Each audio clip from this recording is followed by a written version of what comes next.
How many of us can say that we have not seen a doctor for 4 decades? Not many people, I would say. Our guest today, Ian Watson, is one of those people. He discovered homeopathy at the very tender age of just 14 or 15 years old. And the practice of homeopathy and learning about homeopathy has shaped his way of thinking in such a way that he has been able to translate that through all aspects of his life. And so when the pandemic hit and people were going crazy with fear, he was completely calm, and he made the realization that his homeopathic way of thinking is what has actually helped him through all of this. So I absolutely loved our conversation, and I'm hoping that for those of you who are still feeling very anxious about everything that's happening in the world right now, that you'll be able to draw from Ian's conversation and get hope and see how homeopathy is not just a system of medicine, but also a way of thinking and a way of being that can really help us in all aspects of our life. This podcast is obviously a passion project. Every now and again, I think, that's it. I'm not doing this anymore. It takes 3 or 4 hours to edit an episode. There's so many other things I could be doing in my clinic right now, helping clients and actually doing consultations. But then I have somebody like Ian come across my path who just completely brightens up my day, and it just all worth it again. So Ian, thank you very much for your time, and thank you for sharing your knowledge. I hope you enjoy the podcast. Welcome to the Homeopathy Hangout podcast, where we discuss all things homeopathy from around the world. And now your host, Eugenie Kruger. Hello, homies, and a very warm welcome to Homeopathy Hangouts. Today, we have a very special guest, homeopath, educator, and author, Ian Watson, all the way from the UK. Welcome, Ian. Oh, thank you, Eugenie. It's really nice to be here with you. Well, it is a dream come true, and I have just had all my fangirl gushing out of the way before we started recording, like I said, so I don't sound like a lunatic, but I am just so excited to have you on today. I have 3 of your books, and after we were talking, I'm absolutely going to get the 4th. And your Guide to Methodologies was actually one of our prescribed textbooks in college. And it's such a wonderful book. I know you've sold thousands of copies of it, and it is a prescribed textbook in many homeopathic colleges across the world. It's a bit of a one of its kind. I don't think there's anything like it on the market, is there? There probably are others that have been written that are exploring that same topic now, but at the time that I wrote it, there definitely wasn't one. That's why I wrote it. I thought I want to read a book like this. There's a gap here. So, and you're such a brilliant author. It's such a great read. I just love it. So we are going to be exploring a super interesting topic today, which I can't wait to get into. But before we do, can you tell me a little bit about how you first discovered homeopathy? Yeah, for sure. I feel like I got lucky because in my teens, I got interested, and I don't really know how or why I got interested. It wasn't in my family or anything like that, but I got interested in all forms of alternative healing, and particularly at that time, herbal medicines. And, I started getting interested in the fact that I spent a lot of time in nature, and I was interested in the fact that a lot of the trees and plants that were just growing around where I lived were actually medicines. That somehow fascinated me, that whole idea. And then one day I came across a book in one of those remainder bookshops where they sell off the books that they can't sell. And it was like an A to Z of alternative therapies. And I remember buying this book and just reading it cover to cover and, really fascinated by it. I was about 14 or 15. And somewhere in the middle was homeopathy. And I remember that's the one that really caught my attention. There was something about this, the fact that it had been around for so long. And also that it was a European, it was a Western form of medicine. It hadn't come from the East or something like that, like acupuncture had. And yet it was, nobody knew anything about it. It was relatively unknown. And I didn't even know if anybody practiced it anymore. But I was just fascinated by that. And that was my kind of wake up to homeopathy. And then I just started buying more books and studying it. And then someone gifted me a kit, which they'd had in the family for years. And I started using the remedies. And lo and behold, they worked. And then some years later, I discovered that there was a college and you could still train in this damn thing. Wow. You were so young. Yeah, but I imagined it had kind of gone out of fashion 100 years ago because all the books I got were written 100 years earlier, So I did start young, and I was only 20 then when I started my studies. I was like the youngest person in the group. Most people were coming to it later in life. And so that's why I feel I really got lucky, and that set me on my path. Mhm. I just want to add a quick question in there. What was it like for you practicing as such a young person? Because we've got a few mums here in Perth who are about to start their homeopathic journey, because you couldn't study homeopathy in Australia for a couple of years. We now have a college again, and I just as a young person, what was that like? I just loved it. It was the best time of Yeah, my life. And amazing. I think it gave me an advantage because I didn't seem to have a lot of the worries and fears that I noticed some of my peers, and colleagues had. I just didn't seem to take any of that on. I was just dying to get going with the practice. I was practicing before I even went to college. Wow. So you were raring to go. I was just raring to go because I couldn't deny my own experience. I'd already been using homeopathy for a number of years on humans and animals and seeing great results. And when it didn't work, just nothing happened. So that one didn't seem like a big deal to me.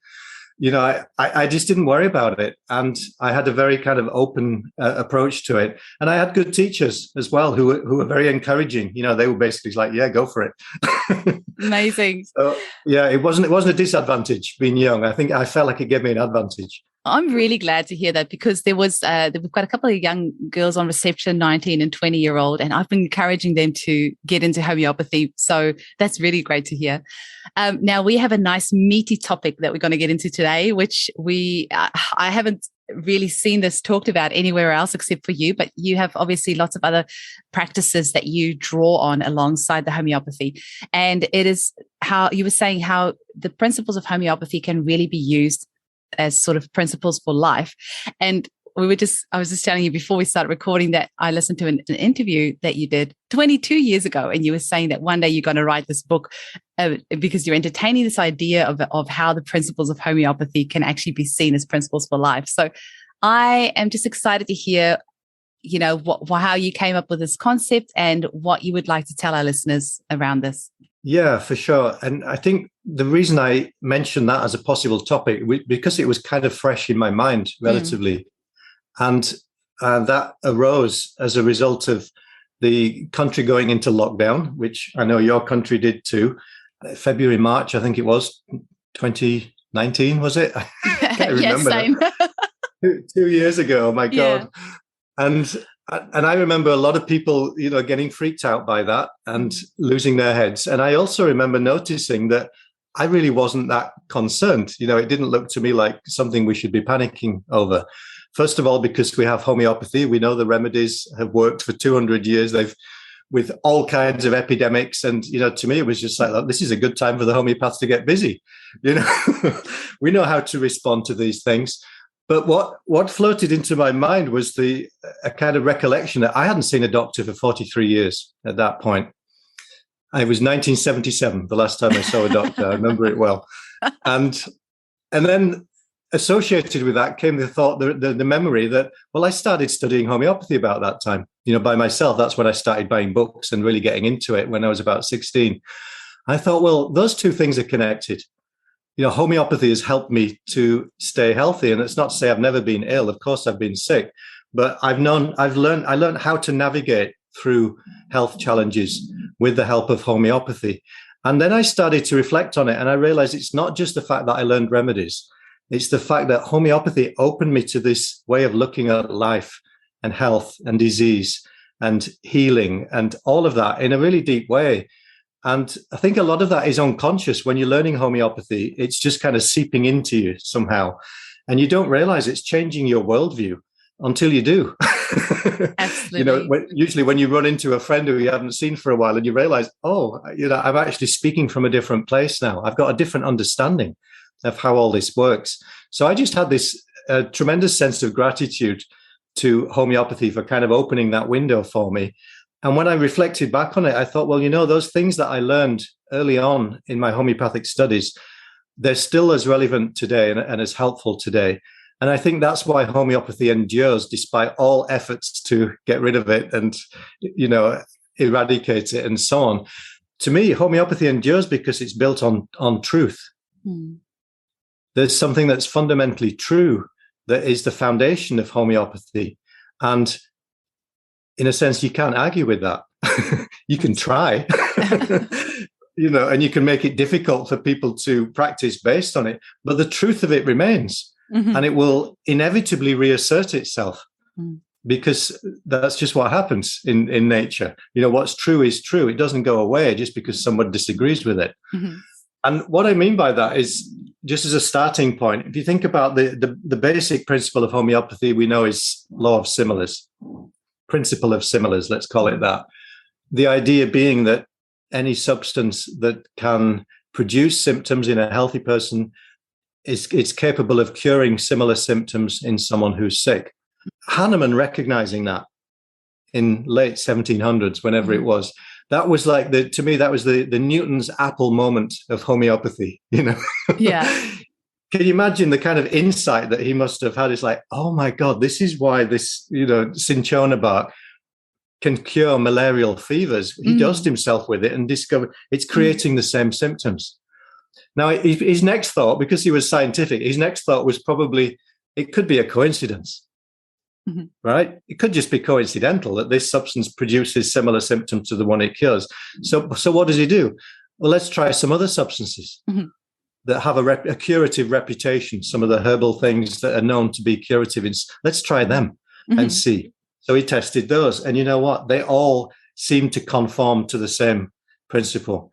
That must have been the mind blower for him. I can only imagine how exciting that must have been. Because what's happened there, he's uncovered a hidden principle in nature, which was always there, and it's popped up from time to time. He found reference to it in the ancient Greek writings, Hippocrates, and so on. He found examples where one disease had seemed to eliminate a similar disease in the same person. So he'd seen all these examples in medical history, but no one had really uncovered it as a principle and found a way to systematically turn that into a system of healing. That was down to Hahnemann's genius. So to me, that's the first thing that I would point to, is that homeopathy has this foundation which is really solid. And that idea that there's something in nature which is benevolent, like the intelligence behind life, whatever we call that. If you're religious, you call that God, but you don't have to be religious to acknowledge that there's an intelligence that's behind life, that something is doing it. We're not. You put an acorn in the ground, it turns into an oak tree. It's not random. There's some miraculous intelligence that knows how to grow stuff. It knows how to heal bodies and replicate cells and all of this. That intelligence also has built into it the knowledge of how to heal. And it's something that we can participate in that process by learning. And that to me is fascinating, that homeopathy requires we have to engage with the process.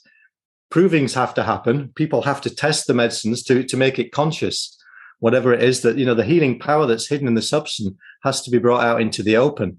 But once that's been done, everyone can benefit from that information forever. It becomes something that's part of the collective homeopathic pool of knowledge, which is just amazing. So none of the things that Hahnemann discovered ever became obsolete or irrelevant. We're still using the same down remedies that he said were effective 200 years ago. We just keep adding and discovering new uses for them. So that to me would be an example of what I mean by, when I started reflecting on these things, like, that's amazing that Hahnemann, he discovered something that's hidden in nature. So that was the first thing that kind of got me excited, was that I think the principle of homeopathy, principle of similars, points to the fact that there's an intelligence in nature and that there's also a benevolence in nature. We've been gifted with the ability to find a remedy for any kind of ailment that humans and even non-humans can suffer from, if we're willing to do the work. Yeah, we have to participate and do some work to uncover that knowledge, but it's available to us. And Hahnemann's shown us the map for how we can navigate that territory. So then you think, well, what's the next kind of foundational piece of homeopathy? And in no particular order, similars is number one. That's the base, basically. Then the next thing that Hahnemann developed, what he was up against was, well, some of these medicines are fantastic as curative, arsenic, mercury, belladonna, but they're also deadly poisons. So this is problematic, because how do you find the dose that can cure the person without killing or poisoning them in the process? Now, that happens to be the same problem that plagues pharmaceutical industry to this day. Yeah. They haven't figured that one out. No. Right? Now, imagine this. Hahnemann solved that problem 200 years ago. He solved it for everyone for all time. How? By introducing the idea of potentization. That we can take the original substance, and if we dilute it, but not just dilute it, we dilute it and we also increase the energy of it by what he called succussion, which is shaking with an impact. If we include that component, then you can dilute to a point where it's no longer harmful. It's perfectly safe. You can give it to a baby. It's no big deal. And yet something of the signature of the substance has been remained and even amplified so that its medicinal capability is still there. Now, how is that possible? And this is a big stumbling block for materially minded people, isn't it? Homeopathy must be nonsense because you dilute it so much, there's nothing in it. Materially, that's what they say. Well, we know that those remedies work just fine. Homeopathy doesn't seem to care that it shouldn't work. It's like the bees, they're not supposed to be able to fly, right? With those tiny little wings. I say with gravity as well, just because we don't understand it doesn't mean we're flying off the face of the earth. Gravity doesn't seem to mind. It still keeps us on the planet. Exactly. So one of the things that to me is fascinating about that is that what the doorway that Hahnemann opened there was that we have to consider life energetically and not materialistically. And that's important because homeopathy doesn't make sense as long as you stay in a materialistic mindset. That's why a lot of people just can't grasp it.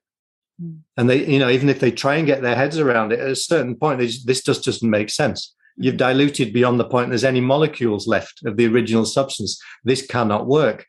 But as soon as you drop a materialistic approach to life, and let's face it, physics dropped it in the early 1900s. Right? When physics got to a certain point of investigating matter, and we went into what's called the quantum physics era, what did they discover? Vast amounts of empty space with the appearance of waves and particles. This is like they're not actually particles, it's in appearance, which are in such high velocity motion that it creates the illusion of solidity. That's the basic conclusion that the physicists came to over 100 years ago. There's nothing there. It's not solid. It's energy vibrating at high frequency, which creates the illusion of permanence and solidity. So what's medicine playing at? It was 100 years behind the basic understanding of physics, still adhering to the idea that it's all just biological and chemical. This is an outmoded idea. And Hahnemann just happened to be 100 years ahead of his time, at least, because he realized that, he embraced that already, that disease and cure take place on what he called the dynamic plane, which is just another way of talking about that there's an energy system that's at work that is part and parcel of what we're witnessing and experiencing in terms of our physiology. And the whole thing is energetic. The whole universe is energy. It's just showing up in different forms. Now, as soon as you open your mind to that possibility, homeopathy makes perfect sense. It really does. Right? As does acupuncture, as does shiatsu, and all these other things that have been based on that same understanding. But if you don't make that shift in your consciousness, then homeopathy becomes like a stumbling block. It just becomes like an anomaly, and it has to be something that you have to demonize now because it's like the fly in the ointment. Yeah. So to me, it's important that people recognize that this is part of what homeopathy is up against, but it's also part of what homeopathy offers. It offers this like a bridge from the material world to the non-material. Because we start with material substance, but then we potentize it and we take it to a place where it's not material. And that, to me, leads into a conversation around susceptibility, which is another key thing that I learned in my homeopathic training, was the fact that, and I can't believe that I didn't see this until it was pointed out to me, the fact that when there's an epidemic, let's say, does everybody get sick with the same thing? Turns out they don't. Even the most raging epidemics, there's a whole bunch of people who were just unaffected by it. Well, how's that work? First of all, if this disease agent is supposedly so pathogenic and so virulent, and it's out to kill us, how come there's a whole bunch of the population are just unaffected by it? Or at worst, they get a minor cold, like symptoms, something like this. So that's one aspect of susceptibility, is that if we're not receptive to whatever seems to be going around at a particular time, we don't get sick. It doesn't have that power to make us sick in and of itself. We have to participate in the getting sick process. So that was an eye-opener for me. It's like, oh, yeah, that's kind of obvious when you think about it. Absolutely. Right? It's never the case that everybody gets sick with the same thing at the same time. And then you look at the other side of that. What I realized was that homeopaths are utilizing susceptibility in a positive way. That's how we can get away with using these super dilute substances. We're giving a medicine that has to match vibrationally. It has to be a match, which is why we have to take a detailed case. We have to get symptom similarity, has to be lined up. If that's the case, if we've done our work properly, that person is super susceptible to that remedy, not to remedies generally, but to that one. So we can give it to anybody else and nothing happens. You give one dose of it to that person and like, whoa. I've never thought of susceptibility that way, but yes, absolutely. We are using that to our advantage. I've always just thought about it the first way, not the second. Yeah. I know, right? It blew my mind when I saw that. I was like, oh, wow, it's actually an important piece of understanding how homeopathy works. Yeah. As an energy medicine. And not just homeopathy, but how all energy medicines work. Right? How can an acupuncturist stick a needle in some point on the finger and have an effect on the liver? It's the same idea, right? Again, it has to match. It has to match it has to have a resonant frequency with where the person is in that particular moment. And if it doesn't, you just score a miss. Nothing happens. So to me, that's another piece of the puzzle. And in homeopathy, we talk about the minimum dose as being an important aspect of it. We give the least that is needed to bring about a curative response, and we try not to do any more than that. Well, why?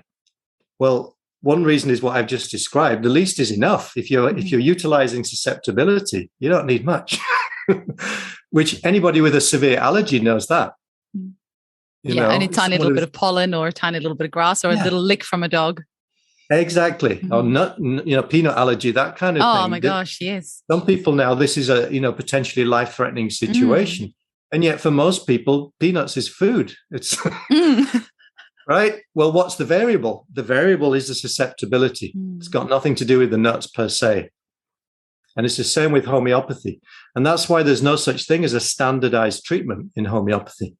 Susceptibility is the key to understanding that. It's like why we have to individualize. If we don't individualize the remedies so that it's a good match to the symptom picture of the person, homeopathy can't work. It can't work because susceptibility will not be engaged. We're missing somehow. So that's an important piece. But I think the other thing about minimum dose is that it points to the fact that nature is what's doing the healing, not the medicine. So that's the other thing that I think homeopathy helped me to see. And again, it's easy to mistakenly think when you give a remedy or you take a remedy and you see a dramatic healing response, it's very easy and tempting to attribute the healing response to the medicine. Yeah. Right? It looks like that's what did it. And okay, we should certainly give the remedies some credit. I mean, it's great that if we didn't have them, we wouldn't be able to bring about these fantastic results. But I think it's important that we have to understand the remedies acting purely as a catalyst. So when we're utilizing susceptibility accurately, the remedy is a good match. It catalyzes the self-healing response from within the person. And again, that to me ties in with the first point. The intelligence in nature is such that self-healing is built into the system. It's built into life. We don't have to know how to do that. And we don't know how to do that. If you cut yourself and you just dress the wound and basically leave it, you could just sit and watch a miracle of healing happening. But it doesn't matter how much willpower you use, you won't make it go any faster. It goes exactly at its own pace, and it knows what it's doing, and it knows when it's the time to granulate over that wound and form some scar tissue, and all of that is just taken care of by itself. It's miraculous. So that again, it's built into life. The self-healing tendency is built into life. So I think that's really good for us to know because it humbles us. It keeps us humble. So we can never get too carried away taking the credit. Look how clever we are with our remedies. Yeah. It's like, no, I mean, yeah, you've got to have a certain level of skill, but you've also got to stay humble and recognize we're not doing the healing ever. Yeah, it's built into nature, and the best that we can ever hope to do is to find a way to catalyze that. And that's also really important for our clients and our patients to know.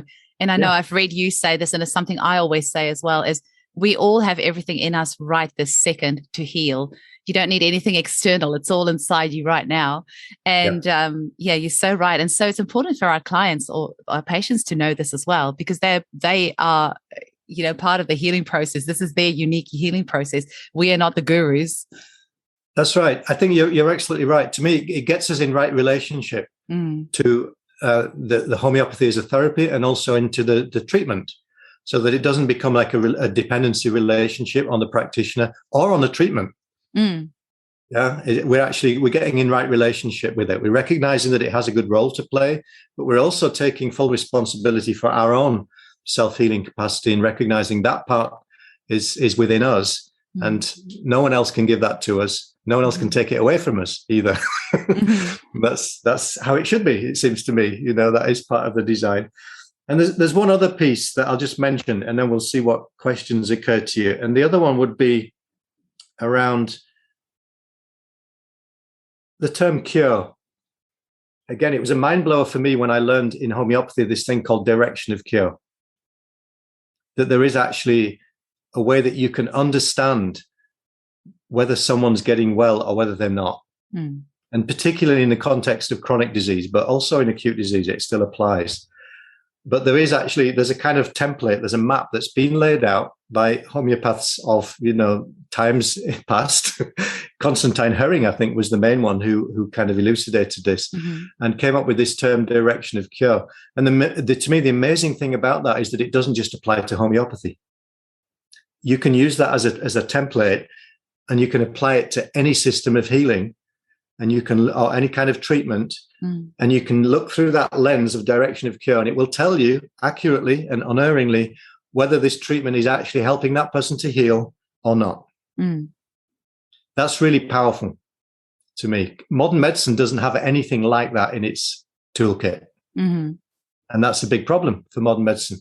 So what it illuminates, partly, I'll just mention this briefly, is it illuminates the distinction between cure, what homeopaths call cure, and what we call palliation, and what we call suppression. And that, again, I didn't learn that outside of homeopathy. That was one of the gifts that homeopathy gave me. My understanding was like, oh, cure is not just one thing. It's not quite so straightforward. You can actually break it down and understand it in a deeper way. So what is cure? Cure is restoration of health. That's what cure is. It's where the person undergoes some kind of treatment journey, some kind of healing process. When they come out the other side, their health is restored. They might even be healthier and stronger than they were when they started. But, the minimum is that their health is restored. So they're not left with anything as a leftover, and they haven't been given some new disease that they didn't have before. Yeah. That's not cure. So then we got the second term, palliation. Well, what's that? Palliation is you get some symptom relief as long as you keep taking the treatment. And as soon as you stop the treatment, the symptom, the disease comes back just as bad as it was before. Well, what's that? That's most of modern medicine. Yeah, absolutely. Yeah. If you look at it honestly, and just, with that knowledge in mind, most drugs are designed to do exactly that. They're not designed to cure. They don't restore a person to health. The deal is you keep taking this pretty much forever and you'll get some relief. And if you stop taking it, you're going to suffer again. So in our mind, from a homeopathic standpoint, we can look at that treatment and say, well, it might be helping you to manage your life and your symptoms, but it's not curing you. We can do better than that. Would you be interested? Yeah. And then suppression is probably the scariest of all. Yeah. Well, then there's a third category, which is suppression, which again, I learned about only through homeopathy, which is that there are some treatment protocols where all that's happening is that the symptoms are being made to go away forcefully. So we're imposing something on the body system or the body mind. We're making the symptoms disappear and effectively having them be replaced by something else that's worse. So the intelligence behind our mind body is doing its best to maintain health. When there's a certain point when it gets really bombarded with whatever treatment it gets bombarded with, at a certain point it gives in and says, I can't maintain this anymore. Some new disease process gets started off that wasn't there before. It's a direct result. It's called iatrogenic illness. It's a direct result of the treatment. Now, you will not see that in homeopathy. You'll see a lot of that in orthodox Western medicine. Mm-hmm. You know, it's in some senses it's brutal medicine. It's heavy-handed, and again, that there's no context for that within Western medicine. There isn't that understanding that. I mean, of course, they talk about side effects and so on, but they don't have a deep enough understanding to realize that you're actually inducing diseases that are worse than the thing the person started with. Mm. And again, we can do better than that. Mm-hmm. You know, if we understand how healing really works, we don't have to subject people to these kind of things. Mm-hmm. So those are my thoughts on that, Eugenie. They're just some of the things that have kind of popped into my mind since we agreed to have this chat. I love it. And so knowing these principles of homeopathy, you feel that was one of the things that managed to help you stay calm throughout the pandemic? Because where you guys are, it sounds like you don't have masks and mandates or anything like that at the moment, but things are just really kicking in here for us in Australia. And we have so many mandates over here. Everyone's wearing masks everywhere. So it feels to me that we are just like kind of started to kick into gear over here. And the anxiety is very high for a lot of people over here. Have you got any advice for people listening to this podcast that just feel really anxious and really worried? And the other thing is that our borders here in WA in Western Australia has been closed the whole time, and some people are terrified of it opening. So have you got some advice? Like what? And I know, and you're welcome to draw on other principles as well, because I know you use a lot of other principles and practices outside of homeopathy. But what advice do you have for our listeners to help them stay calm? Yeah, it's a good question, because I think really, to me, that is the real pandemic is a pandemic of fear. Well said. I would say that's the main thing that we're up against, right? Which is interesting because the word pan has got the same root as the word panic. Oh, yes. Interesting, isn't it? Yeah, I was thinking, is that intentional? Well, that's where pandemic comes from. The idea, you know, originally it was something that induced panic in people because it's like, you know, when the plague breaks out, what happens? People freak out. So it's understandable that people would be scared. But I think also there has been a lot of fear programming has been put into us. But again, think about this, what we just said about susceptibility.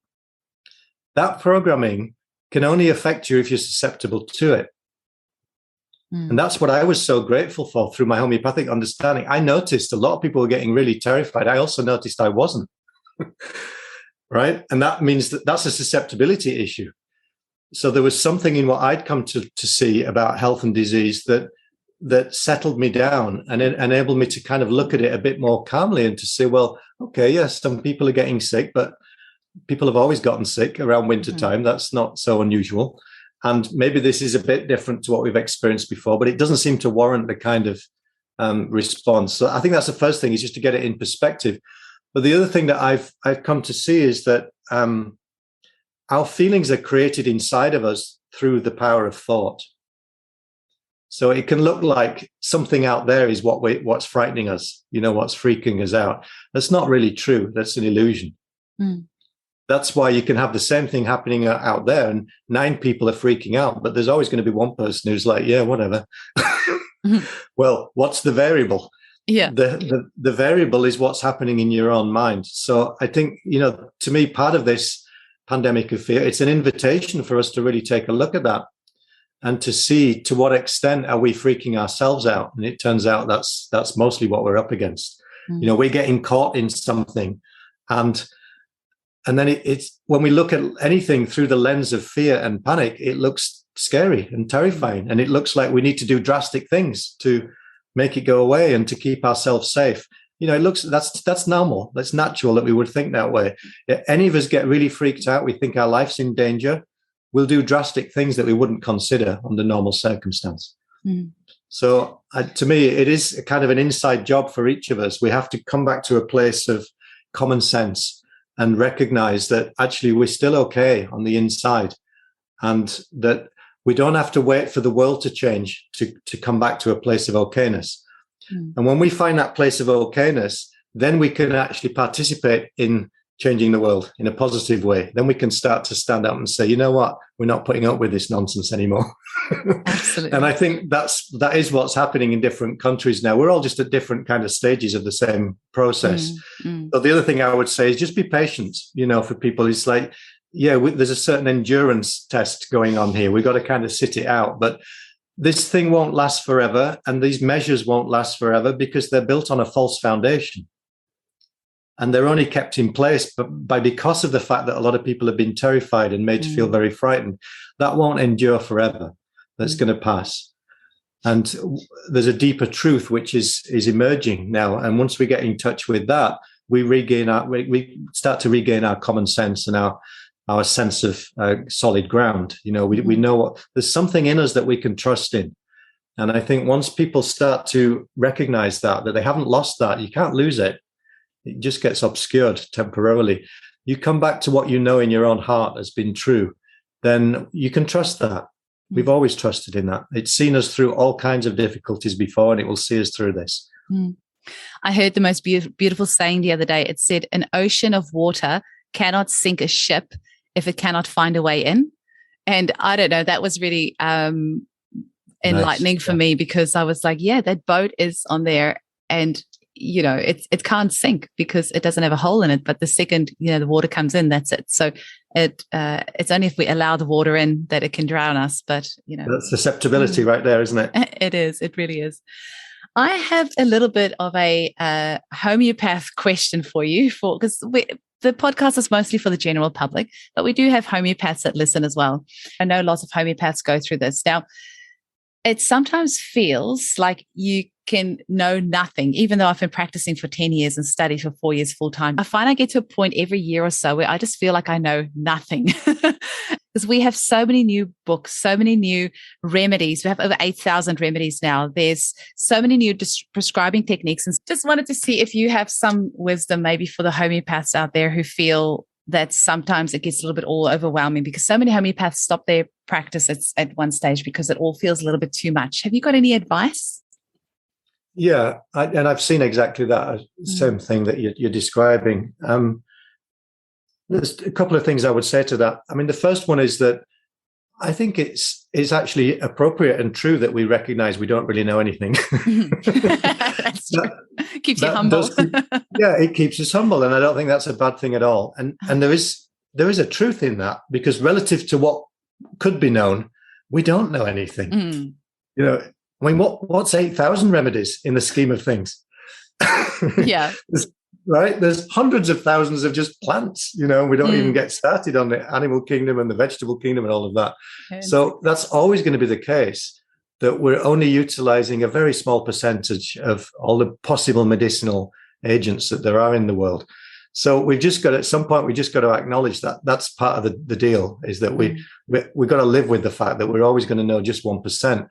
But I think the other side of it to me is, I remember the fact, and I read a lot of the early homeopaths' work, and to me, it's helpful to remember that they were bringing about curative results in cases that oftentimes were more extreme than the things that we're seeing today. And what did they have? 45 remedies to play with. That's true. Right? And they knew them so well and so intimately. And they weren't concerned with just finding the one remedy that did everything. They'd find one remedy that would do 25%, and then another one that would do the next 50%, and then the third one that would do the remaining 25%. They were very content with that, like zigzagging towards a curative response. And when I read these stories, I thought, well, you know what? I'm just going to emulate those. I'm going to chiefly stick with the remedies I know and get to know them like my best friends, and use them in most cases, because when you really get to know them, you can trust them. You can trust the ones that you know well, like your friends, right? They really are. If you really know them, really inside out, that automatically brings trust over time. And then occasionally, when maybe you find yourself in a situation where they're not quite doing everything that is needed, then you go outside of your familiar group and you add to your knowledge. But I think a lot of homeopaths have gotten carried away by all the new stuff, and it's tempting, shiny new things. It is. I have got FOMO, fear of missing out, because it just feels like there's so many toys to play with, and I want to play with them all. Well, I think that's okay, but we should recognize that that's all it is. We're just playing. Yes. Right. And all of this, a lot of this new remedies and stuff, it's to entertain the homeopaths. It's not for the patients. Right. I think we kid ourselves that these are the remedies that are needed for these times. Well, maybe, yes, some of them, maybe a handful, but actually the old remedies still work beautifully as well. They do. They really do. Right. And we can easily lose sight of that. I mean, I've treated friends and family with COVID diagnosis and so on. I haven't used any remedy that you won't find in a 35 remedy kit. Beautiful. And they've all gotten better. Every single one. And it's been gelsemium, bryonia, arnica, sometimes sulfur to clear up it's been regular remedies. Any first-year homeopath could have found these remedies. It wasn't that complicated, and people are like freaking. Oh, maybe we need some special new remedy because it's a weird virus. It's like, just look at the case. Mostly you don't. It's quite straightforward. So I think feel free to follow your interest in these new directions, but just know also that the remedies that have stood the test of time, there's a reason why they've stood the test of time. Your old friends are always there for you when you're ready for them. Exactly. So I'm a bit old school now, and that's coming across, and I hold my hands up. There's a whole bunch of remedies that I've never even heard of. I don't even know what they are. But I don't feel that, to me, doesn't feel like a lack, because I know that I can do good work with what I do know. Beautiful. Oh, Ian, it's been so amazing chatting with you. Can you please let our listeners know how they can get hold of you and the work that you do? Oh, sure. Thank you for this opportunity. It's just nice to have these conversations. And I think if it's interesting and helpful for other people, that's a bonus. My website is called theinsightspace.com. So it's all written as one word, theinsightspace.com.